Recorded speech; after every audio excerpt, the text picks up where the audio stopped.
Jeff Wiggum, K1 Community. Just follow up in Acts 9. Keep moving at a snail's pace. Let's jump in at verse 7. We'll do a brief reading. Chapter 9, verse 7, Acts of the Apostles.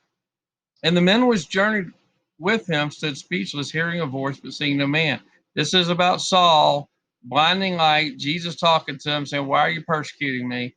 And then him being blinded. So the guys around him heard him, but they didn't see it. And Saul arose from the earth, and when his eyes were open, he saw no man, but they led him by the hand and brought him to Damascus. Okay, so they're near Damascus. They're bringing him to Damascus. He was 3 days without sight. I'm not going to keep reading because I know y'all have read it. But he also was fasting, didn't eat or drink. You know what? We should be thinking about that because prayer and fasting is a big sort of deal.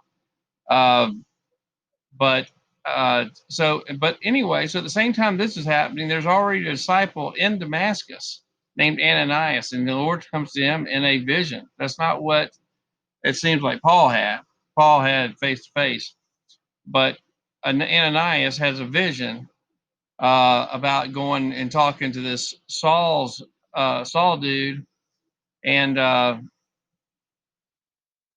again, I'm thinking Saul was given the heads up about Ananias coming to see him. So God's talking to both of them, right? So that's going to come. But let's talk a little bit about that. This is a laying on of hands to give sight by Jesus, right? A depiction, obviously. So that's what we're talking about, the power of the Holy Spirit that actually is really doing something, right? That's what's going to happen with Saul, because they're going to fall off his eyes.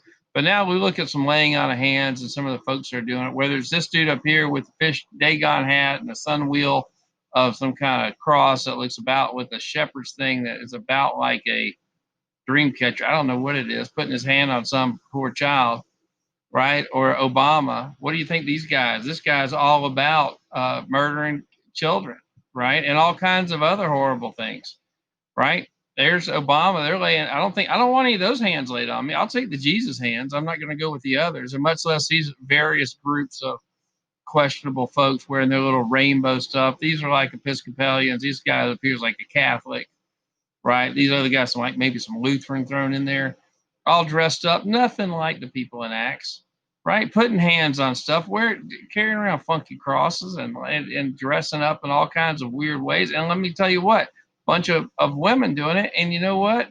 There's no part. You find in Acts where it's the girls who are the apostles, then, shoot me an email, because that's not happening.